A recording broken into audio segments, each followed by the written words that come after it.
लहसुन प्याज के बाद दूसरी सबसे महत्वपूर्ण भूमिगत बल्ब फसल है। लहसुन मसाले के अलावा दवा के रूप में भी इस्तेमाल होने वाली फसल है। इसमें बहुत सारे सूक्ष्म जीवाणुओं और कैंसर जैसी घातक बीमारियों से लड़ने की क्षमता होती है। लहसुन में बहुत सारे रोग लगते हैं, लेकिन इन दिनों स्टेमफिलियम झुलसा रोग का प्रकोप बहुत ज़्यादा देखने को मिलता है। यह रोग स्टेमफिलियम वेसिकेरियम नामक फफूंद से होता है, जो कि मिट्टी तथा पौधों के अवशेषों में जिंदा रहता है और यहीं से अपना इन्फेक्शन शुरू करता है और लगभग 40 से 45% फसल को नुकसान पहुंचाता है। आइए अब जानते हैं इस रोग के लक्षण कैसे होते हैं। इस रोग के शुरू होते समय ये घाव हल्के पीले रंग के होते हैं, जो बाद में सफ़ेद रंग के हो जाते हैं और चारों ओर से पीले रंग से घिरे हुए होते हैं। धीरे धीरे ये घाव आकार में बढ़ने लगते हैं और लंबे होकर आंख की आकृति के दिखाई देने लगते हैं।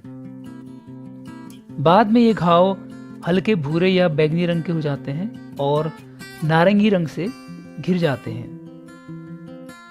मुख्य रूप से अगर देखा जाए तो लहसुन के खेत में आपको 2 प्रकार के लक्षण दिखाई देंगे। पहला छोटे सफ़ेद घाव और दूसरा धसे हुए बैंगनी धब्बे जो बाद में काले हो जाते हैं। जब ये घाव आपस में मिल जाते हैं तो पत्तियों का बहुत हिस्सा मार देते हैं।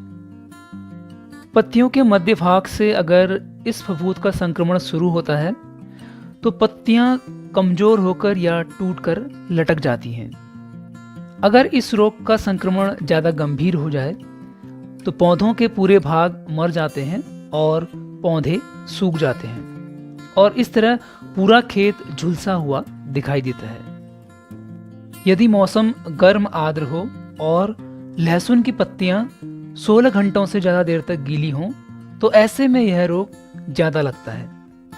इसी रोग से मिलता जुलता एक और रोग लहसुन में लगता है, जिसका नाम बैंगनी धब्बा है, जो कि अल्टरनेरिया पोराई नामक फफूंद से होता है।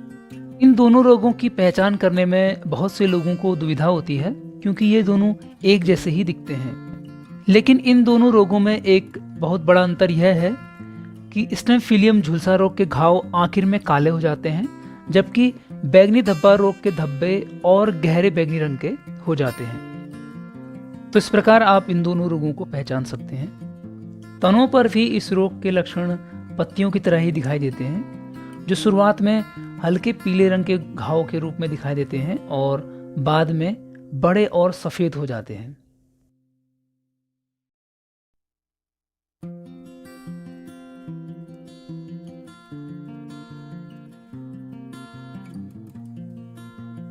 जैसे जैसे यह रोग बढ़ता है वैसे ही ये घाव धंसने लगते हैं और इन घावों का रंग भी बदलने लगता है। ये घाव सफ़ेद से हल्के भूरे या बैंगनी रंग के हो जाते हैं और ये भी चारों ओर से नारंगी रंग से घिरे होते हैं। बाद में तनों के घाव भी इस फफूंद के कोनिडिया और कोनिडियोफोर बनने के कारण काले हो जाते हैं।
आइए अब जानते हैं कैसे इस रोग की रोकथाम की जाए। इस रोग से ग्रसित फसल के अवशेषों को इकट्ठा करके जलाकर नष्ट कर देना चाहिए। 2 से 3 साल तक का फसल चक्र अपनाएं। खेत में पानी का भराव ज़्यादा ना हो, इसलिए पानी को निकालते रहें। लहसुन के पौधों को ज़्यादा घना नहीं लगाना चाहिए। ज़्यादा घनी फसल होने पर यह रोग ज़्यादा लगता है।